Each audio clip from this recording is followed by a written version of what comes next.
You've got a big problem when it comes to Warhammer 40,000, and I'm going to fix it for you today.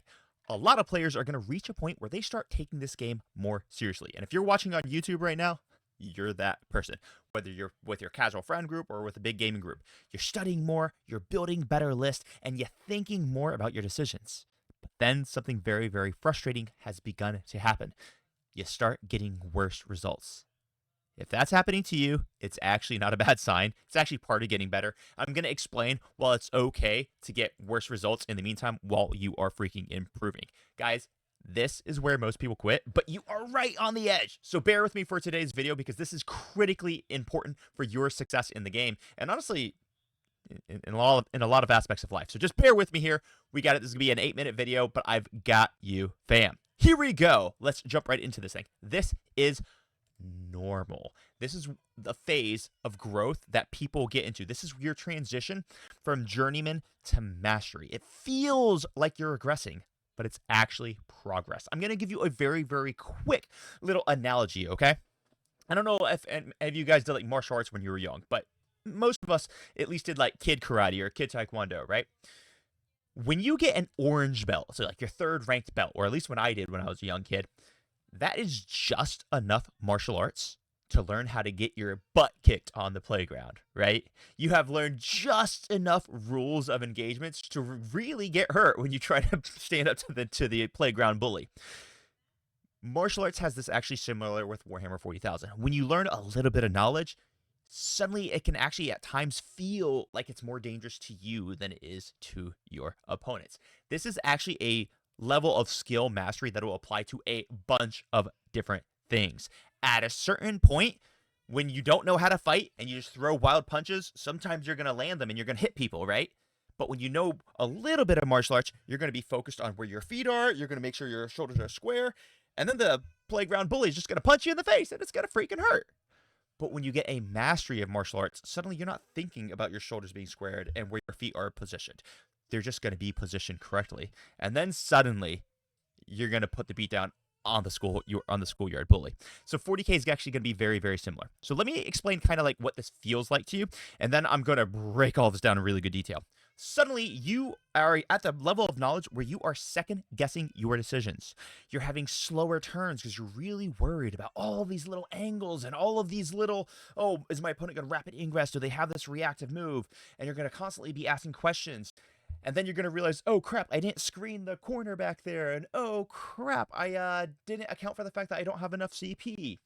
And suddenly you're getting worse results on the table than you used to before you were even trying to get better, back when you were just playing Beer and Pretzels Warhammer 40K. Now you are noticing mistakes that you never even saw before. So let me explain something, and this is going to really actually make a lot of sense to all of you guys. This is a meme that's been thrown around on the internet. I have no idea who created it, so like kudos to whoever did. It wasn't me. But it's actually beautiful, and it really demonstrates the cycle of mastery. So let me kind of like make this one a little bit bigger for you guys here. It has like a kind of a dunce looking guy right there that just says her, just shoot him at the bottom of the skill level of like 0.1% or to 2%. And then at the top of the bell curve, you've got a guy with glasses and he's sweating. He says, no, you have to position correctly. You have to do your actions. You have to screen. You have to worry about infiltrating and scoring. After you have all these things perfect, then you can shoot your opponent.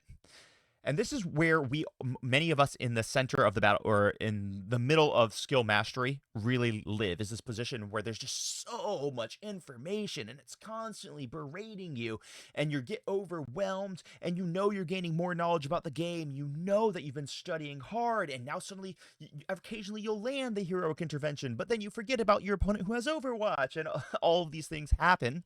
So you get into the position where it gets so overwhelming and clustered. But after you get to this hump and you go down to the path of mastery, you get to the Master Jedi who just says, just shoot them. And what we realize is that mastery and neophytes, or the beginners, actually have a very simple like, they actually have a very similar outlook upon the game. And this is a very, very big deal. The low skill is just shoot them. The mid skill is overthinking everything. And the high skill is refined simplicity. simplicity. So guys, here's the key point. Mastery of the game, 40K in particular here, looks simple, but it's actually built on a very, very deep understanding. So what is actually happening here, guys? What's really oh, I gotta, adjust this screen so you guys can see better.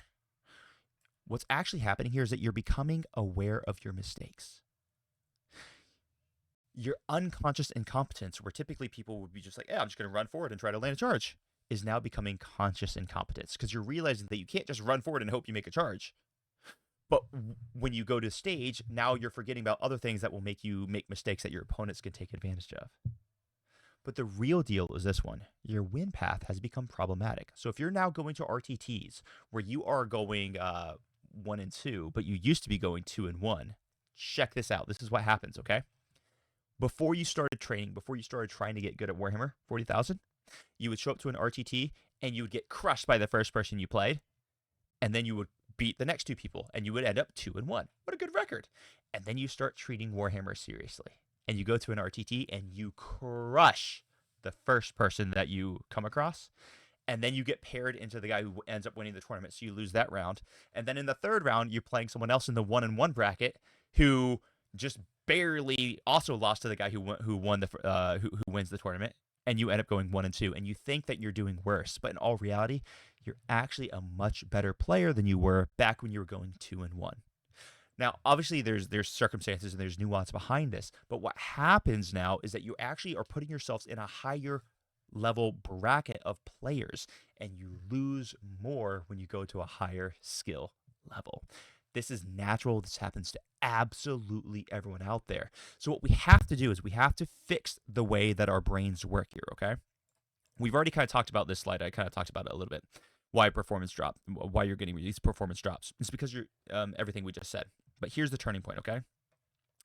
Once you recognize that you are suddenly playing at a higher level and you're playing against better people, you realize that the record doesn't reflect how good a player you are anymore. Now, skill expression is what's going to start reflecting how good a player you are. And then you're going to hit a turning point. Once you hit a turning point on this bell curve of mastery, let me show it again. And once you hit this bell curve, decisions are going to start becoming faster again, because you're going to realize that, oh crap, I don't have to screen anymore. I don't have to think about screening anymore because I just naturally do it. Understanding becomes intuitive. You don't have to ask your opponent if they have the CP to combat interrupt, because you're just always going to naturally be looking at how much CP they have. Your executions become clean. You're not ever going to get surprised by your opponent who heroic intervenes you, because you're just going to naturally put down a 6-inch widget on the table to make sure that when you charge, you're outside of 6 inches of your opponent's heroic intervention. This is the turning point that we're going to land into. All right. So here's what we do. How do we get over this hump? And I'm going to show the meme one more time. This hump right here, this 34%, this sweaty nerd who's crying. How do we get past this hump and onto the slope of mastery? What you got to do is we start focusing on one skill at a time, and we reframe in our mind. Are we looking for a better record at the tournament? Are we looking to become better at the game? Because I can promise all of you right now, if you want a better record at the tournament, here's what you do. Go to your next tournament and intentionally lose the first 2 rounds. If you're a decent player and you very intentionally lose the first 2 rounds, you're going to be at the bottom of the bracket, and you're probably going to end up going 3-2, because you're going to be playing the worst people at the tournament for battle rounds 3, 4, and okay people in battle round 5.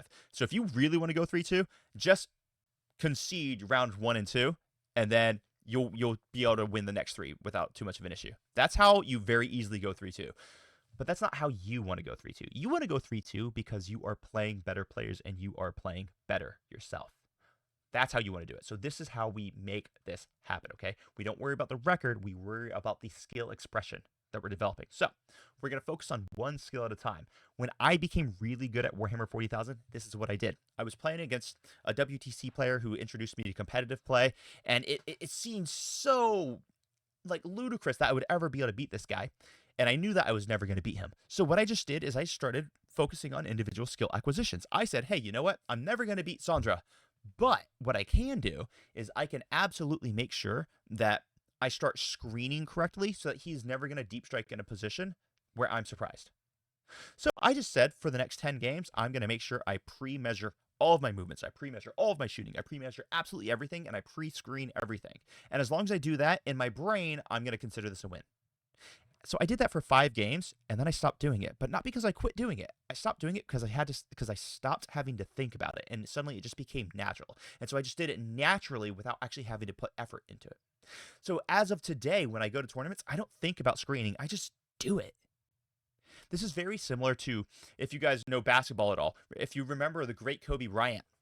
This guy, whenever he would look at shoot a free throw, I promise you, he wasn't in his brain thinking about, okay, set feet, elbows up, square correct, make sure they're exactly a foot apart, and then shoot the ball. He wasn't thinking that in his head. This was stuff that was happening naturally to him. So we have to get our skills to the same level as what the professionals do in sports and all other things.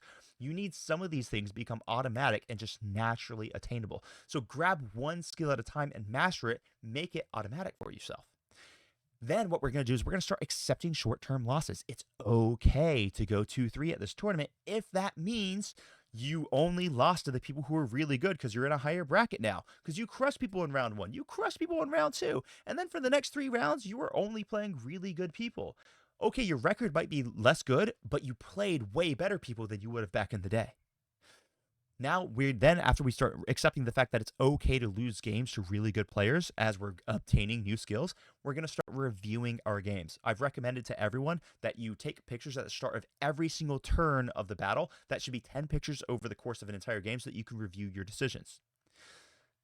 We've already talked about defining success, and then we're going to say consistent. So you're going to have the discipline to actually continue to do these things as you continue to get better at the game. Okay, so final thoughts, guys. Here we go. You're not getting worse at Warhammer. All you're doing is you're learning to think better.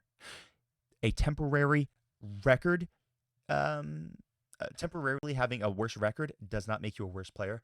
A lot of times it actually indicates that you're becoming a much better player. If you like this content and you want more, guys, smash the like, hit the subscribe, and share with all of your friends. It helps the channel grow tremendously, and I absolutely adore and love and appreciate all of your support. So with that, I'm going to take off for today, and we'll be back with lots of more critical Warhammer 40K education and knowledge for you later this week. Crump on. Bye-bye.